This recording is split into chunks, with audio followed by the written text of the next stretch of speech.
Three, two, one, action.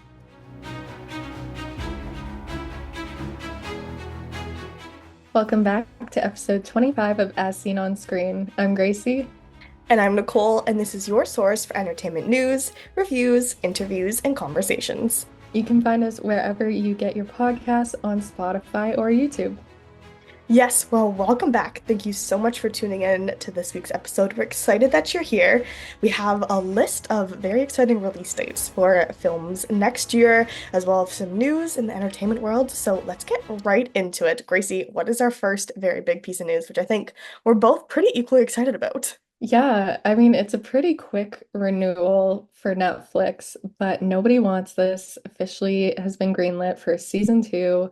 And I'm not surprised by this because it did so well and everybody's just obsessed with it. But, Netflix sometimes has a tendency to cancel its greatest shows, so it's nice to have reassurance. I'm so excited for this. I mean, this was such a cute little show. I love Adam Brody and Kristen Bell together. You know what? Some people were like, Kristen Bell wasn't the right casting for the character. Everyone was loving Adam Brody, which I love Adam Brody too, so he's perfect. But I honestly thought Kristen Bell was great for the role. I thought she did a great job with it. She has like that quirky essence about her that her character has in the show that I was trying to imagine someone else, and I was like, no, like I honestly thought she did it pretty well. Like she It did just works. good. Yeah, and I thought they Yep. had great chemistry together. So I don't see any problems with that.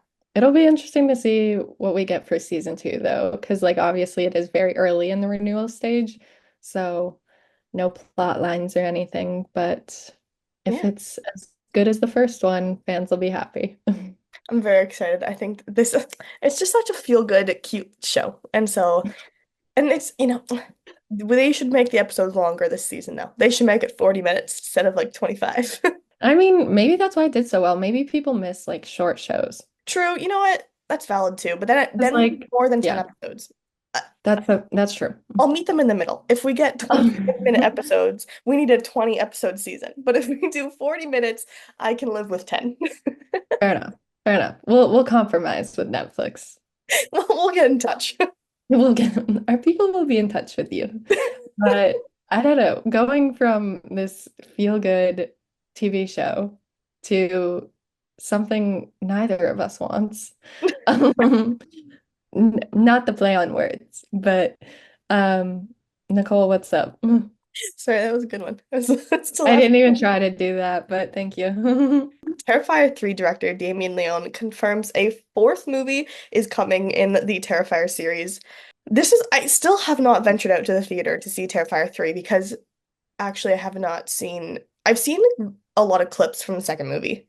And I tried to watch the first movie. I feel like I said this a few episodes ago, but I tried to watch the first movie a few weeks ago and I couldn't get into it. Like, I don't know. Maybe it was just me. I couldn't get into it. Also, I've recently discovered that I don't do well with like body horror and really graphic stuff, which I don't know when this happened, but it has. And so I feel like I would not. I like keep seeing all the TikToks on like my For You page coming up from people going to see Terrifier 3 in the theaters, like early screenings when people went to it, and they actually gave them like barf bags and people were leaving. I don't know if that was like a dramatized thing for like helping promotion of it, but I probably would not I'm do honestly, I'm so worried for people that enjoy these movies. it. Because Yeah. I saw a TikTok, and it was like these people cheering on for Terrifier 3. And I was like, I get loving a movie, I get loving a genre, but what is wrong with you? Like, what's wrong? Mentally, I'm sorry. This is literally like the most brutal way someone could be murdered. And you were like, this is the best thing I've ever seen in my life. Like, what? Some people were saying it wasn't gory enough. That's why I don't know if it was Like, that's dramatized. But check like, on those people, check on your right. friends. I'm like, why do you need to see? I'm like, this is like, is this not how you catch serial killers? Like, maybe the Terrifier series is just like a test for society. And like, they're actually making note of the people that give it like fantastic reviews. Like, at this And point, I also that get this my. one is a Christmas one. I've also seen, but come on, guys. Yeah, But I don't know. anyways, there's no news on what it is or when it'll be coming. Probably in the next few years, I'm sure. But it is coming. So rest assured, any fans of the franchise, that you will be getting a fourth installment at some point in the future. But moving on to more releases, we have a announcement for an Apple TV film that is coming in 2025, The Gorge, which stars Anya Taylor-Joy and Miles Teller. The very brief plot that we do have on IMDb is two very dangerous young people who, despite the corrupt and lethal world they operate in, find a soulmate in each other. And honestly, who can blame Anya? Because Miles Teller. Honestly, who could blame either of them? They are like so True. extremely good looking. Like I love Hollywood when they're like, here's two extremely attractive actors and actresses. Can you believe that they fell in love? It's like, no, because I would do it too. Not You even would for a do it too. paycheck. Not even for a check. I would just do it. Like, I don't know. I love these two, so I'm excited to see them on screen together, but I'm also just always here for a Miles Teller like resurfacing. I feel like he's hit fame again, and I love Yeah. that for him. The men from Maverick really just, For real. Glenn Powell, Miles Teller, yep. that's it. That's the That's men. all I can think of. But That's the men. so that is coming. No official release date is said yet, but 2025 is when it is expected to release. So very shortly. Moving on, something that honestly I didn't see coming. Kind of shocked that it's happening, but you know what? To each their own. Dirty Dancing Broadway musical is in the works for 2025, and it will also have a North American run. I feel like we were just talking about Broadway the other day, and like, I don't know. I never thought about them making a Dirty Dancing musical, but like, I guess. I Yeah, don't know. What do you think? I think it could be good. I know people are really, really enjoying Mamma Mia. That's in Mm. Rivet's production right now in Toronto. I have a few friends who went and saw it already and they just loved it. So I don't know, in my head along, like that's like kind of like the same. Like obviously Mamma Mia is much more of a musical in the movie Yeah. itself. Dirty Dancing is much less. It's not a musical at all. But I can definitely see where they're going with this. Obviously, the film is very dance aspect focused. So I could Mhm. definitely see how they're turning this into a Broadway stage production. So I think that could be really cool. I mean, I'm always open for Broadway musicals and plays, so I can't really say that I hate this idea. Yeah. I'm just more so like until I see it, I have no opinion other than like slay.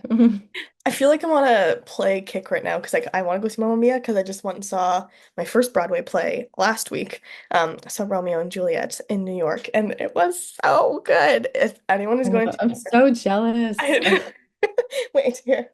Merch. Love. Yes, it says, well, you can all see what it says on the front. I don't need to be censored from our podcast. And Eh. Romeo and Juliet on the back. I also have a poster hanging up over here, but my room is slightly a mess right now, so I won't show that. But yes, they were so good. Rachel and Kit were so, so, so good. They my mom and I went with my mom and we got tickets like the week before and there were still seats open like in the front. So it's at the Circle and Square Theater on Broadway, which is a very small theater and as the name suggests, the stage is right in the center and the chairs are just all around it. So you feel very like close to everything, no matter where you're sitting.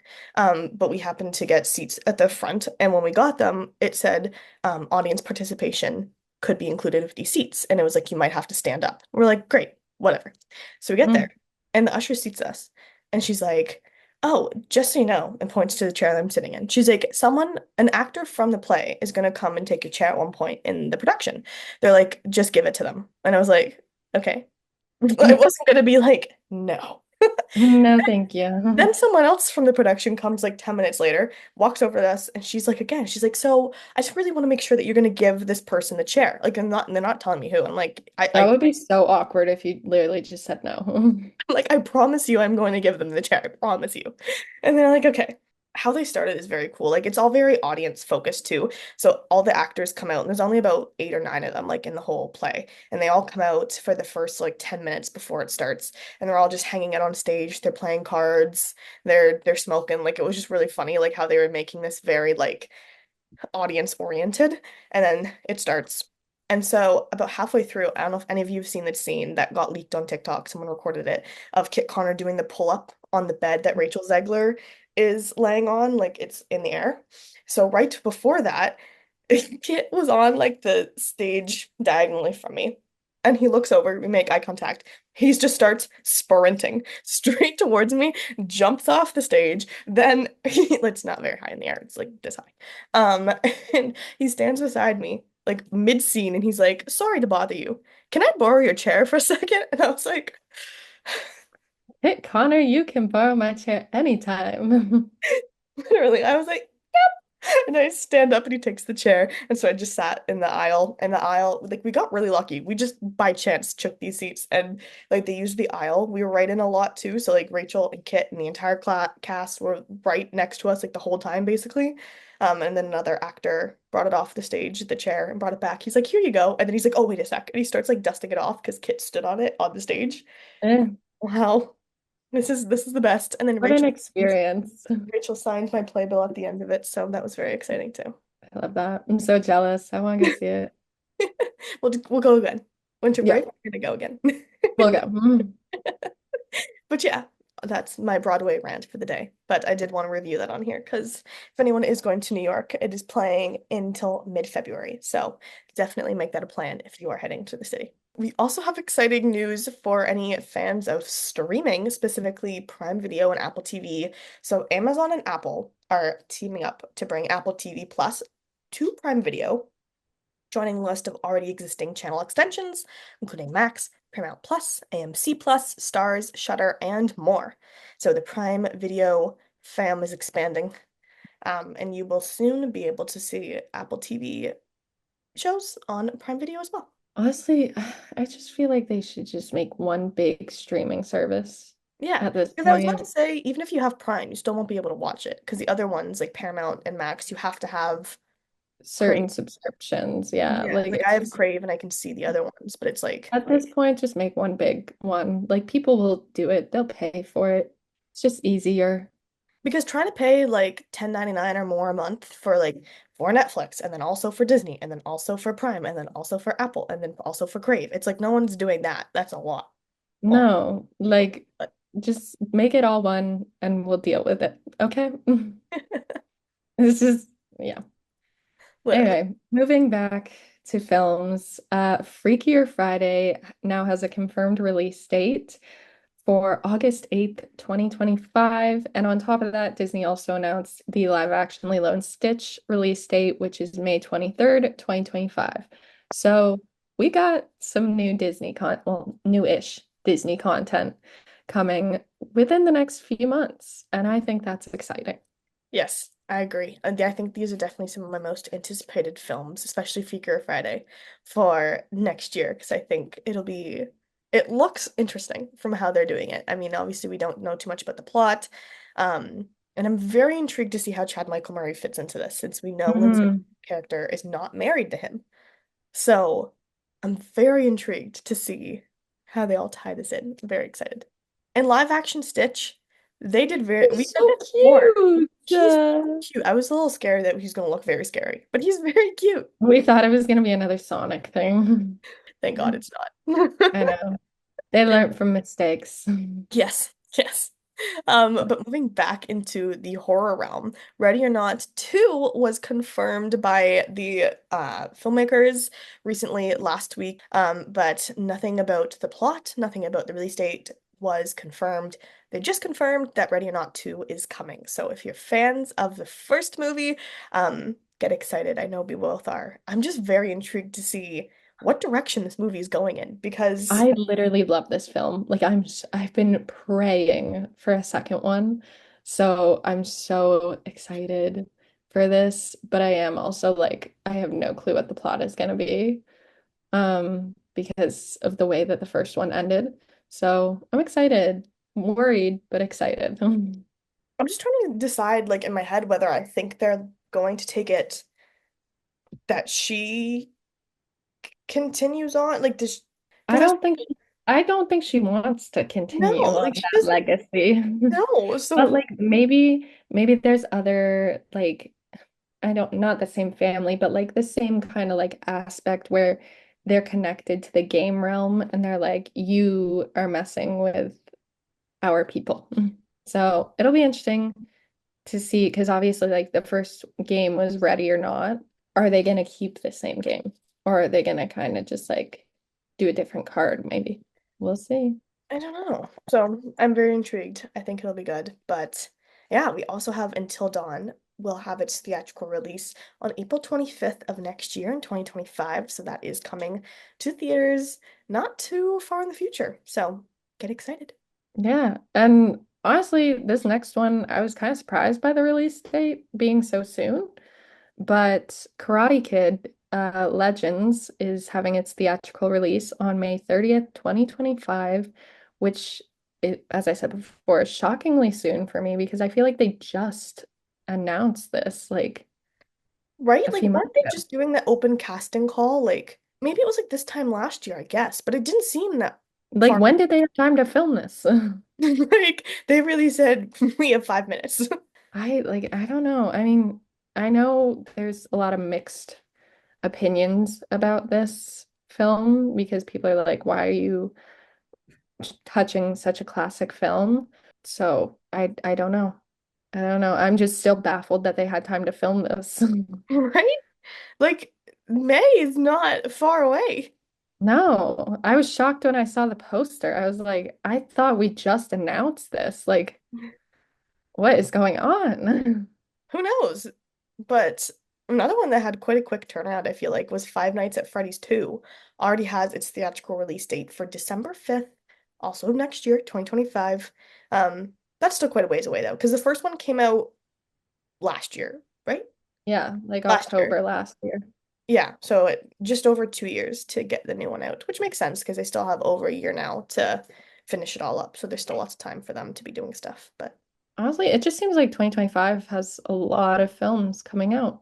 a lot of sequels or remakes, I feel like, as it does every year. But specifically next year has a lot. Yeah. Next year was the filler where they didn't know what to do, so they were like, remix, let's do it. I swear, every other year, like this year for me, I know a lot of people said it wasn't, but I thought this was a great summer year for movies. Like I thought there was a hmm lot that came out in the summer. Um, Pretty great stuff that came out in the summer too. Honestly, right now has a ton of great releases too. Like this month specifically has some great stuff. And I feel like this was just a solid movie year. But then I think it goes in waves where it's like one year you get a really great year. Following year, it's like, meh, you have a few good things that stand out. And then the year after that, it's like we're back to like all these ginormous releases again. And I also think Yeah. that has to do with streaming too. And I think that has to do with the rise of like more movies are constantly being pushed out faster. Yeah, sometimes it's more about quantity over quality, Yeah. which I- sucks. Yeah. But, it's just the world we live in, and it gives us stuff to talk about, so that works. Thanks for the content, everyone. On to some sadder news that we weren't going to bring up originally, but we thought that we had to because both growing up in the generation that we did, obviously this was really sad for us to hear. So Liam Payne, of course, a former member of One Direction, passed away on October 16th after taking a fall from his hotel in Buenos Aires. Um, Obviously very sad for anyone who, and One Direction was such a massive thing, still is, honestly, when they were together. So especially our generation that grew up with the band. He was only 31 years old, so horribly, horrible to hear. And there's so many different things about the circumstances of his death. Yeah, that's just very sad. I was on set when I found out, and I saw it on somebody's phone. So I Googled it, and it was real. And like, I don't know, it's been a few days now, and I still don't fully believe it. Like, Yeah, I don't think I've fully registered that he's passed because, like, One Direction was such a pivotal point and like part of so many young girls' lives. Like to this day, I still love One Direction, and like the impact they had on my life was massive. So going from literally 2 days before seeing him at Niall's concert and like seeing them reunite and being like, oh my God, all the guys are back together. This is so nice. To them being like, he's passed away is crazy. I also, like, side note, I am so proud to be a One Direction fan because of the way they've handled this situation on Yeah. behalf of Liam's family. Because obviously, his family had to go, decided to go to the scene of the accident. And there was paparazzi there to no one's surprise because celebrities, that's what they do. And the respect that I have for the fans there who created a human barrier, like they created a human wall so that Liam's parents could walk into the hotel and go to his memorial that they had set up without getting any pictures of them. Like they basically blocked off any and all paparazzi to give these parents a moment to grieve their son.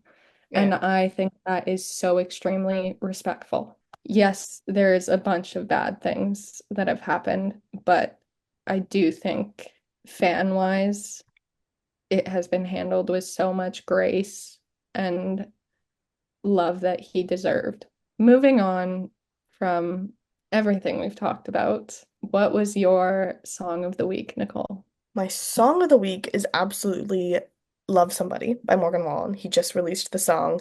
I was very, very excited when it dropped because he's been teasing it on TikTok along with another song as well that we are still waiting to hear.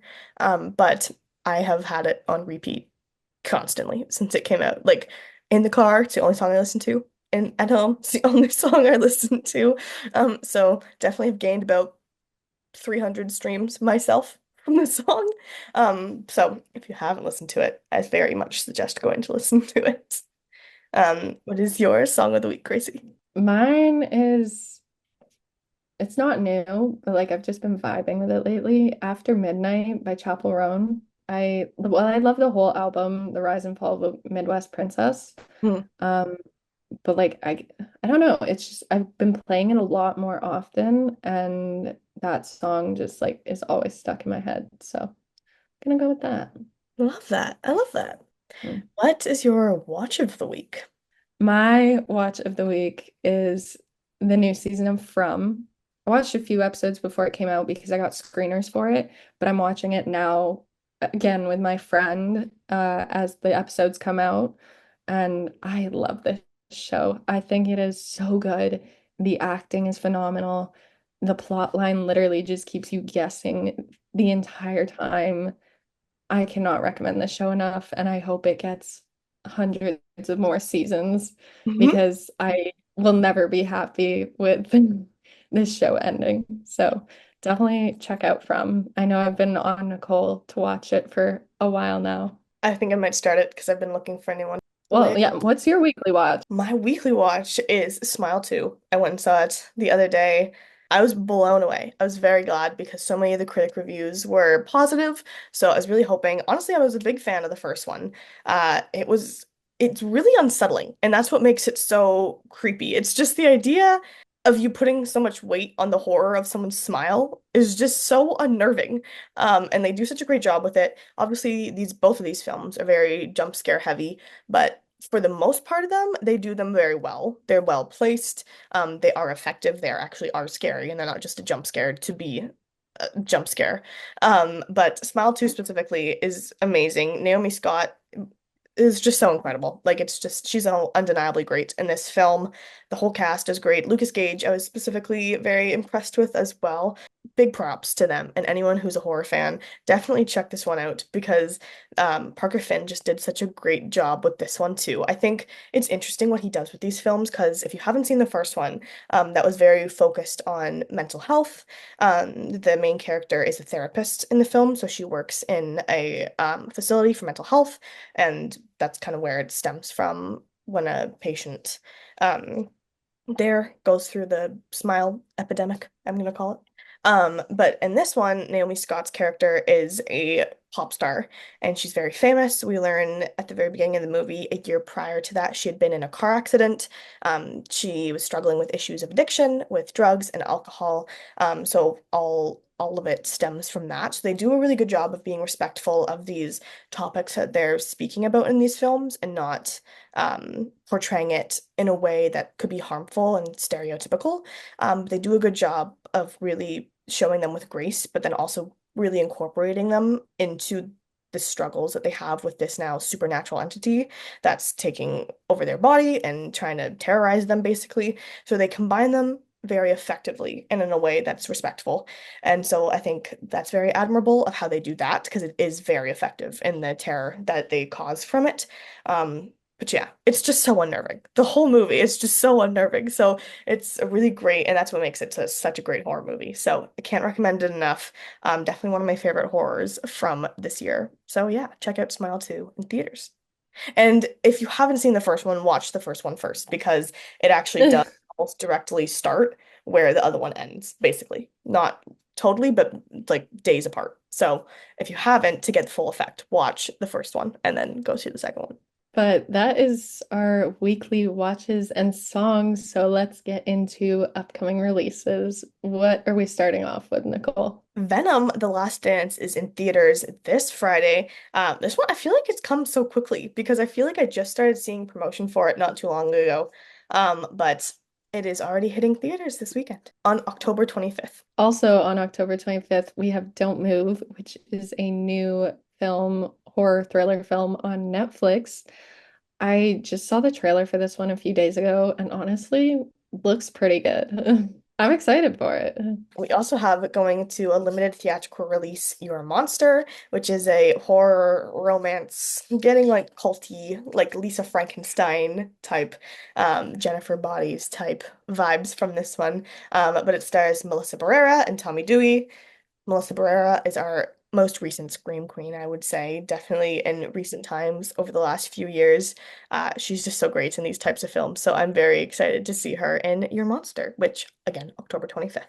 Also, October 25th, we have Before season one is premiering on Apple TV Plus. This follows Eli, a child psychiatrist who, after losing his wife, encounters a troubled young boy who seems to have a haunting connection to Eli's past.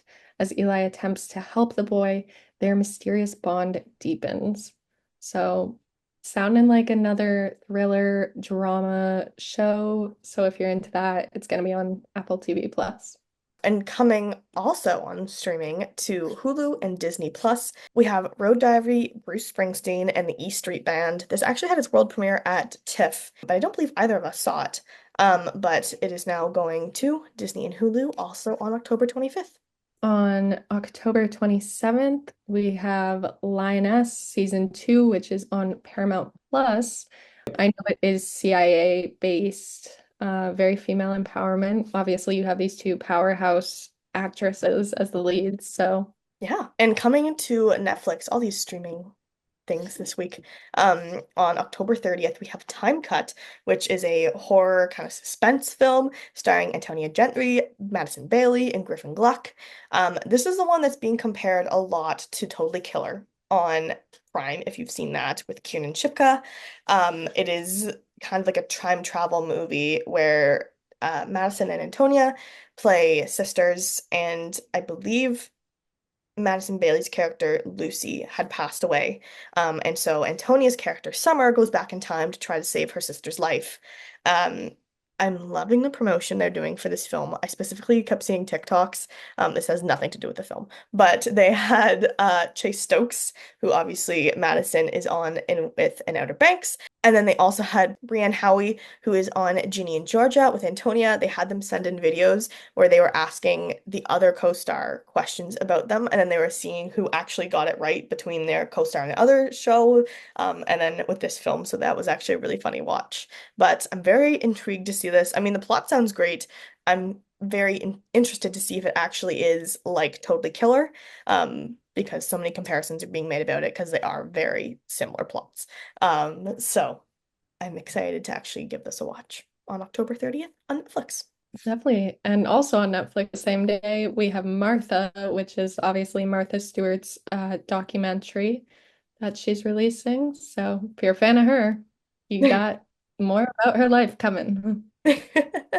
And then lastly, on October 30th, so many releases on October 30th, we have a very anticipated watch, Wizards Beyond Waverly Place, coming to Disney Plus. Sorry, it's coming to Disney Channel on October 30th, and the next day it'll be streaming on Disney Plus, the first episode. So if you're a fan of the show, we've talked about this a few times in the podcast of Wizards of Waverly Place. New generation we're welcoming with Wizards Beyond Waverly Place. So give that a Yes. watch on Disney Channel or Disney Plus. That is all of our releases for the week. So many great things to watch coming out in theaters and on streamers. So buckle up, you have a lot to catch up on. Well, that is all the entertainment news we have today. So thank you for tuning in to episode 25 of As Seen on Screen. I'm Gracie. And I'm Nicole, and you can find us anywhere you listen or watch your podcast on YouTube and Spotify. We'll be back And next we'll week with see you more. next time. We'll see you then.